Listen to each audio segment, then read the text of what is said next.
Last month, the CEO discovered her most enthusiastic champion was simultaneously running a shadow project to prove the old way still worked. He wasn't lying when he supported the change. He genuinely believed in both futures at once, but he was hedging his bets on which one would win. This is what we call positive resistance, and it's one of the most dangerous forms of opposition your change efforts will ever face. It's not malicious. It emerges from the subconscious. It can be driven by uncertainty, by a desire to protect what exists, by fear of what change will bring, or by some combination of all three. People often say yes, while their behavior ensures no. They volunteer while subtly sabotaging.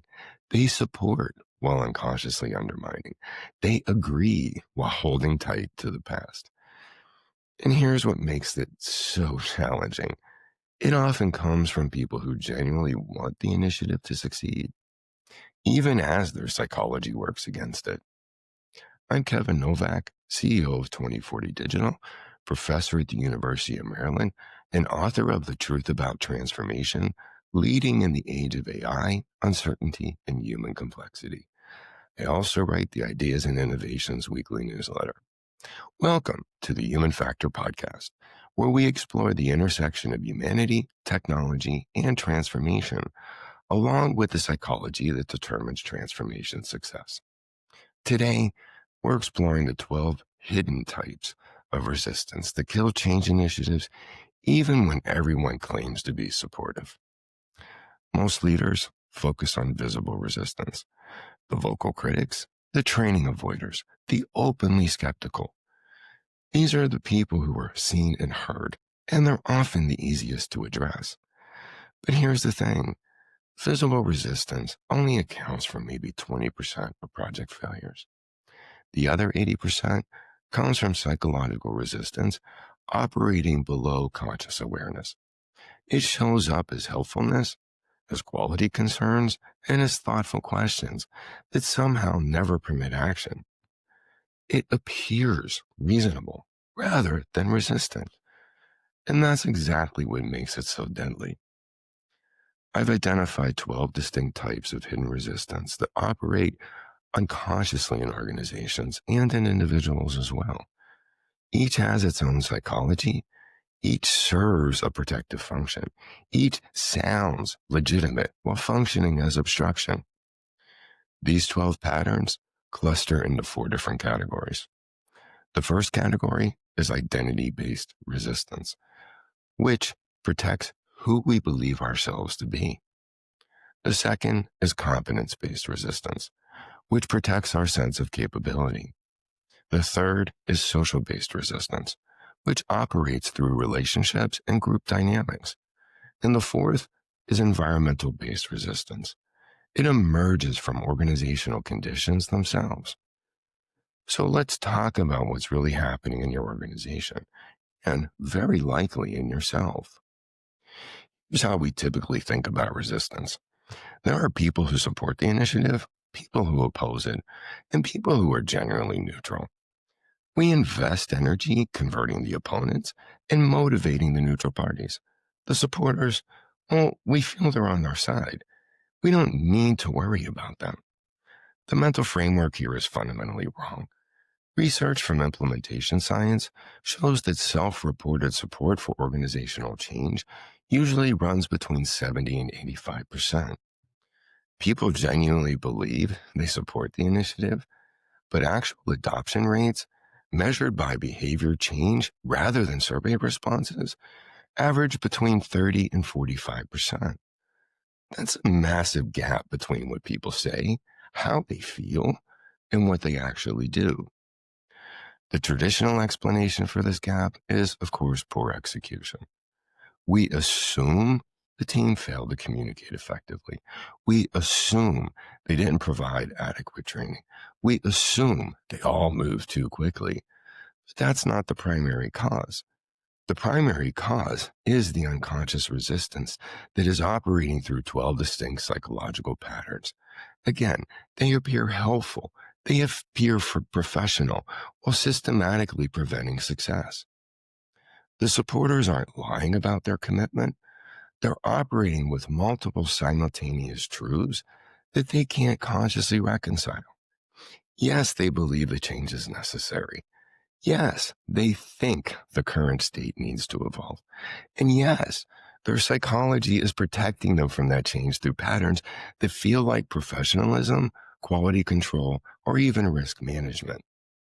So understanding these patterns requires looking honestly at human psychology in ways that makes us really uncomfortable, because every one of these patterns operates in us too.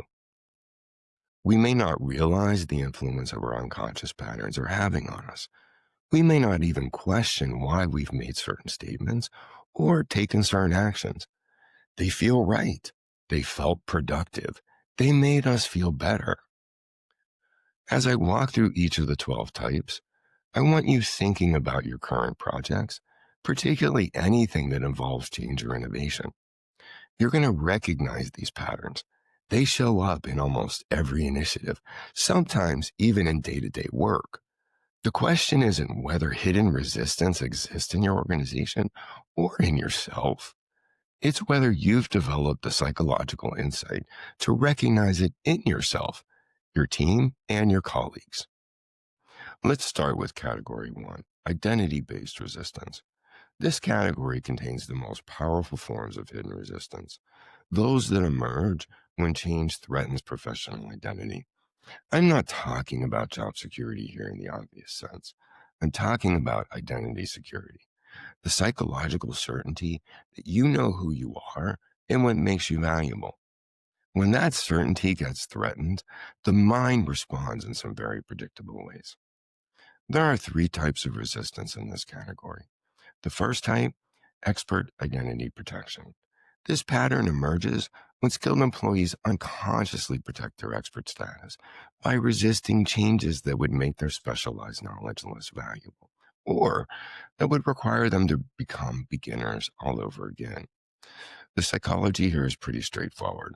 When expertise becomes core to professional identity, anything that threatens that expertise threatens their sense of self.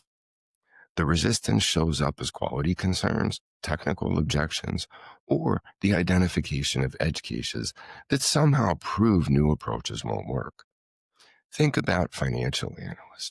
They're resisting new platforms because those platforms will let junior people perform tasks that previously required years of specialized knowledge. Analysts aren't being difficult. They're protecting an identity that was built on that specialization. But expertise isn't the only aspect of professional identity that change can threaten. Sometimes it's not about what you know, it's about the role that you play. That brings us to the second type, role relevance anxiety. This is unconscious fear that the initiative will eliminate a role or make contributions less valuable. It drives behaviors that make people appear more indispensable. Think here high performers who suddenly become risk adverse. They start micromanaging details that they used to delegate. They create unnecessary complexity in simple processes. They're not consciously trying to create dependencies. They're unconsciously responding to the identity threat. Another case, production supervisors who insist on manual reviews of automated schedules while they run around seeking edge cases to prove human judgment remains essential. That's role relevance anxiety in action. Expert identity protection is about preserving current value, while role relevance anxiety is about protecting present contributions. But for some people, their sense of self isn't just tied to what they know or do today. It's tied to what they've accomplished over years. That's the third type in this category, historical success attachment. When personal identity becomes intertwined with historical organizational success, change feels like a rejection of professional legacy. This pattern shows up as constant reference to how we used to do things and the subtle undermining of new processes by highlighting their past successes. Veterans aren't being nostalgic. They're protecting an identity built on the very practices that are being replaced. They're protecting what they see as their value to the organization, being a mentor, being a knowledge source, being the person others come to for guidance. The resistance sounds like organizational memory or wisdom, but it actually functions as change prevention. So those are the three types in category one: expert identity protection, role relevance anxiety, and historical success attachment. They all defend who people believe themselves to be. But identity isn't the only thing change threatens. Sometimes the fear isn't about who you are. It's about whether you can actually do what's being asked of you. That brings us to category two: competence-based resistance. This category emerges when change highlights competence gaps. These patterns protect people's sense of being capable. And if you're wondering where this plays out, think about organizations right now demanding their employees incorporate AI into everything that they do. So there are three types in this category. The first in this category is imposter syndrome amplification. When a change effort highlights knowledge gaps, it can trigger or amplify existing imposter syndrome. That fear of being found out as less competent than others believe them to be. Capable employees become overly cautious. They seek excessive validation. They avoid taking initiative with new processes. The project didn't create their imposter syndrome, but it amplified it by creating visible learning situations that feel psychologically threatening. Senior consultants who research extensively before attempting simple tasks in new software, they aren't incompetent. They're terrified of appearing incompetent. Imposter syndrome is very much an internal experience, but competence threats also emerge from comparison with others. When people look around and see colleagues adapting at different speeds, a new form of anxiety takes hold. That's the fifth type: learning velocity mismatch. Individual learning styles and speeds create anxiety about keeping up or being held back. Think about the pressure many employees face right now to learn and use AI. That frustration gets directed at the initiatives themselves, not at the real issue. Different people learn at different speeds. Fast learners become impatient mentors. Slow learners avoid training sessions. Informal cliques form around learning speed, and they're quick to share their prowess by excluding others. As a result, resentment builds on all sides, and all of it gets aimed at the project instead of at the structural failure to accommodate different learning speeds. Both imposter syndrome amplification and learning velocity mismatch create discomfort with the process of becoming competent. But for some people, the problem isn't fear of looking incompetent or falling behind. It's an inability to tolerate being anything less than perfect. And so that's the sixth type: perfectionist paralysis. This pattern emerges when fear of making mistakes conflicts with perfectionist self-image. People delay adapting until they feel completely competent. They bury themselves in existing systems while consuming training materials endlessly. They're trying to achieve perfection before they begin, so they never begin.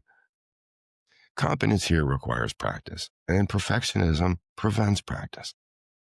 Think about attorneys refusing to touch a new case management system until they've read every manual. They aren't being thorough. They're letting perfectionism prevent the practice that would actually build their confidence. So those are the three types in category two: imposter syndrome amplification, learning velocity mismatch, and perfectionist paralysis. They all operate primarily within the individual. They're driven by personal fears and internal experiences. But humans don't exist in isolation. We work in teams and organizations where relationships matter enormously. And that's where category three emerges.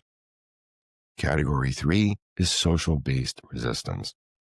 These patterns operate through social dynamics. They create resistance that feels like solidarity, wisdom, or even prudence rather than obstruction. There are three types in this category. The first is loyalty conflict. Employees experience conflict between loyalty to respected colleagues who resist change and their commitment to the organizational goals. They're not being difficult, they're being torn. When influential team members express skepticism about new approaches, others face genuine psychological tension between supporting the initiative and maintaining important relationships. This creates hesitation that looks like careful consideration while actually functioning as social resistance. Loyalty conflict is about maintaining specific relationships, but social influence operates even when there's no personal relationship at stake. Sometimes people resist simply because they're watching everyone else wait. That's the eighth type, social proof shortage. When everyone waits for peers to adopt first before committing themselves, it creates standstills where nobody leads. This is classic social proof dynamics playing out in an organizational context. People look to others to determine appropriate behavior. And when nobody moves first, nobody moves at all. The waiting looks prudent, but it actually produces organizational paralysis. Loyalty conflict and social proof shortage are about relationships and conformity. But there's a third social pattern here that's more strategic. Some people resist change not because of relationships, they resist because of power. That's the ninth type, influence network disruption. Change efforts often disrupt informal influence patterns and social status within organizations. This triggers unconscious fear in people who benefit from the current power structures. The resistance appears as concerns about organizational effectiveness, while it's actually protecting personal influence. People aren't being political. They're responding to genuine psychological threats about their social position. So those are the three types in category 3: loyalty conflict, social proof shortage, and influence network disruption. They all emerge from how humans relate to each other. But there's one more category, and it operates at an entirely different level. Sometimes the resistance isn't coming from individual psychology or social dynamics. Sometimes it's being created by the organizational environment itself. That's category 4, environmental-based resistance. This final category operates through environmental factors that create fear, doubt, or conflict around the change initiative. There are 3 types in this category as well. The first is safety uncertainty. When people fear expressing concerns or making mistakes during a change effort, they engage in surface compliance without making genuine adoption. Psychological safety research shows that environments lacking safety produce outward agreement, masking internal resistance. People smile in meetings about new systems while running shadow workflows that actually get work done. They're not being dishonest. The environment doesn't permit honest engagement with initiative challenges at all. So safety uncertainty is about the present, whether it's safe to engage authentically right now. But environmental resistance can also emerge from the past. When organizations have a history of abandoning initiatives, that history creates its own form of resistance. That's the 11th type, resource skepticism. This pattern emerges from doubt about whether the organization will actually commit the necessary resources for success. That doubt causes people to hedge their investments in the effort. They've seen initiatives launched with enthusiasm, only to be under-resourced within 6 months. So they protect themselves by maintaining dual systems or work processes. The skepticism looks like wise caution, but it functions as self-fulfilling prophecy. Hedged commitment produces exactly the under-resourced result they feared. Resource skepticism draws on organizational history, but the final type of hidden resistance operates at the deepest level, the organizational culture. Sometimes the resistance isn't about safety or resources. It's about fundamental values. That's the 12th and final type, culture misalignment. When initiative requirements conflict with deeply held organizational values, people experience internal resistance to what feels like betraying the cultural principles they've internalized over time. This isn't about being stuck in the past. It's about genuine psychological conflict between new requirements and identity-defining values. The resistance appears as principal opposition while actually reflecting unresolved tensions between where the organization is headed and who it has been. So we've walked through all 12 types across 4 categories. Category 1, identity-based resistance, including expert identity protection, role relevance anxiety, and historical success attachment. Category 2, competence-based resistance with imposter syndrome amplification, learning velocity mismatch, and perfectionist paralysis. Category 3, social-based resistance with loyalty conflict, social proof shortage, and influence network disruption. And Category 4, environmental-based resistance with safety uncertainty, resource skepticism, and cultural misalignment. Here's what matters most. These aren't personality traits.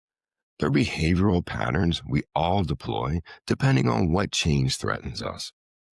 The same person who embraces strategic shifts might activate expert identity protection when their technical domain faces disruption. The executive who champions innovation in other departments might trigger historical success attachment when their own division faces change. The solution here isn't eliminating resistance. That's simply impossible. Resistance contains intelligence about what matters to people and what those managing the effort might be missing. The solution is developing the psychological insight to recognize these patterns, starting with ourselves. What changes are you currently facing that trigger discomfort? Which patterns are you activating? Are you protecting your expertise? Experiencing learning velocity anxiety? Demanding perfection that prevents practice?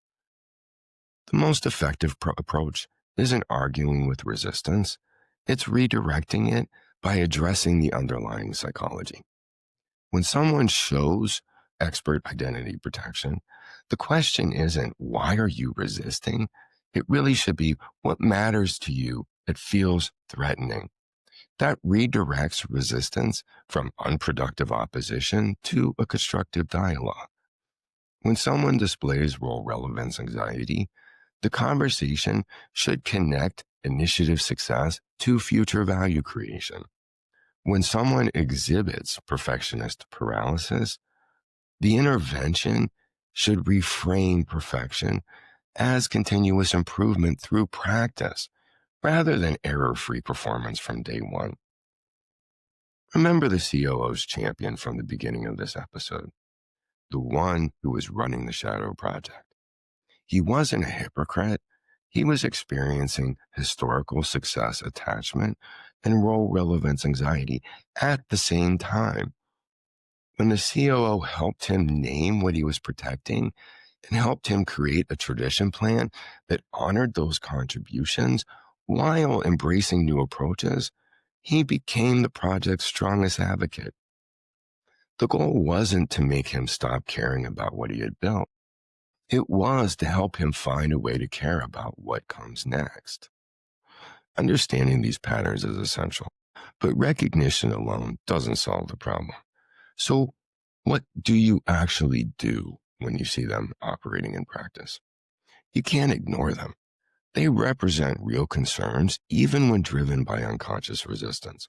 You can't dismiss them as irrational. The people raising these concerns are operating in good faith. They genuinely believe they're being helpful. So here's the framework I use. I've drawn this from implementation science and my work across 2 decades with change projects. It's built on recognizing that resistance patterns serve protective function. You don't eliminate them. You reduce the psychological need for them. So first, make the patterns visible without blame.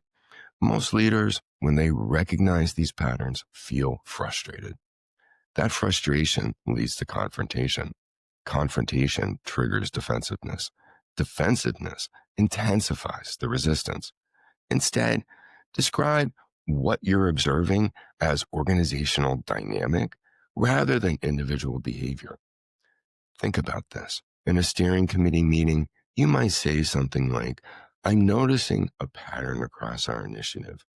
We keep asking for one more test, one more documentation cycle, one more governance review before moving forward. Each request makes sense on its own, but the pattern suggests we might be unconsciously protecting ourselves from the discomfort of change. So, what's actually making us uncomfortable here? Notice what that does. It names the pattern without attacking individuals. It includes yourself in the we rather than positioning yourself outside of the resistance. Next, create structured space for discussing underlying fears. These resistance patterns exist because people don't feel safe expressing what they're actually worried about. They can't say, I'm afraid I won't be competent in the new system. So they say, we need more training. They can't say, I'm worried my expertise won't matter anymore. So they say, we need comprehensive documentation. The solution isn't forcing people to admit their fears. It's creating a structured conversation where those fears can surface without judgment. Ask your project team, if we're completely honest with ourselves, what are we actually protecting by moving slowly? What would we lose if this effort succeeded tomorrow? Third, validate underlying concerns while distinguishing them from protective behaviors. When someone raises a quality concern that you recognize as unconscious resistance to a competence threat, don't dismiss it. Don't argue the quality doesn't matter. Instead, separate the legitimate need from the unconscious pattern. You might say, quality is absolutely critical. We can't compromise on that. What I'm concerned about is whether our current quality standards are measuring what we actually need to measure, or whether they're measuring our comfort with the current approach. Fourth, create visible momentum through small wins that demonstrate safety. These resistance patterns exist because change feels psychologically threatening. The most effective way to reduce resistance isn't arguing against it. It's demonstrating that the initiative doesn't create the catastrophe people unconsciously fear. The quality director who fears becoming incompetent needs to see someone like themselves developing new competence successfully. The knowledge holder who fears losing status needs to see that expertise evolves rather than disappears. Small wins reduce the psychological threat that generates the resistance. Fifth, sustain the conversation about resistance as ongoing rather than something you resolve once. These patterns don't disappear because you address them in one meeting. They regenerate because they're protective responses to ongoing psychological threat. So the goal isn't eliminating resistance. It's developing shared awareness and collective capability to recognize when these patterns are operating. So over time, teams develop the capacity to call out their own patterns. Someone catches themselves who are proposing another round of testing and says, wait, I think I'm doing the expert identity protection thing we talked about. When resistance becomes discussable, it becomes manageable. The 12 types of resistance I described today exist in every change effort I've ever studied. They are not signs that something is wrong with your people or your initiative. They are signs that the effort is working. They are evidence that people are recognizing, even if only unconsciously, that real change is about to happen, that their identity, their competence, their status, or their relationships are genuinely being subject to change. The resistance, then, is evidence that the initiative matters enough to trigger these psychological defense mechanisms. Most leaders fight these patterns and see them as obstacles. They see resistance as something to overcome, defeat, or even circumvent. But that approach intensifies the resistance because it confirms the threat that triggered the protective behaviors in the first place. The implementation science approach, the approach I embedded in the human factor method, treats resistance as information.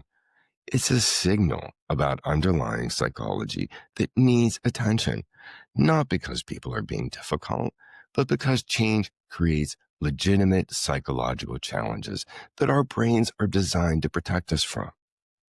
The resistance you can't see is creating challenges in organizations everywhere right now, whether it's a project, new system, new process, or organization-wide transformation. Hidden resistance is operating in your best people, appearing as helpfulness while functioning as obstruction. And here's the uncomfortable part. It's likely operating in you too. We all activate these patterns depending on what change threatens. For anyone addressing resistance, it's uncomfortable work. It requires looking honestly at human psychology, including your own. It means acknowledging that the analysts protecting their expertise, the supervisors creating dependencies, the veterans who are defending historical practices, they're not being difficult. They're protecting something that genuinely matters, their sense of who they are and what makes them valuable. Until that underlying psychology gets addressed, no amount of communication, no amount of training, and no amount of change management will ever allow it to be overcome. The question isn't then whether hidden resistance exists in your organization. It's whether you're willing to develop the uncomfortable skill of seeing it, starting with yourself. In our next episode, we're exploring something that connects everything we've discussed in this series: transformation fatigue. What happens when your organization hasn't just developed resistance to a specific change, but has lost the psychological capacity to engage with the change at all? We spent 8 episodes exploring individual barriers, why smart people resist, why communication fails, why vulnerability matters, and these 12 hidden resistance patterns we talked about today. Episode 9, then, is about what happens when all of those psychological forces compound without any recovery time. Think about this. When AI mandates are layered on top of restructuring, then layered on top of return to office policies, and layered on top of economic uncertainty, each change might be manageable in isolation. Together, they exceed human cognitive architecture. If you've ever wondered why your well-designed initiative stalled despite great executive support and adequate resources, episode 9 will show you the invisible crisis no one's measuring and what you can actually do about it. If you found today's episode valuable, subscribe to the Human Factor podcast wherever you listen. Leave a rating and a comment and share this episode with your team. Understanding the psychology at play helps everyone. For weekly insights about change psychology, organizational behavior, and the human factors that determine success, subscribe to my Ideas and Innovations newsletter on Substack. Until next time, remember, resistance isn't the enemy. Invisible resistance is the enemy. Once you can see these patterns, you can work with them instead of fighting them. And that's when real change becomes possible. This has been the Human Factor Podcast. I'm Kevin Novak. Thanks for watching or listening.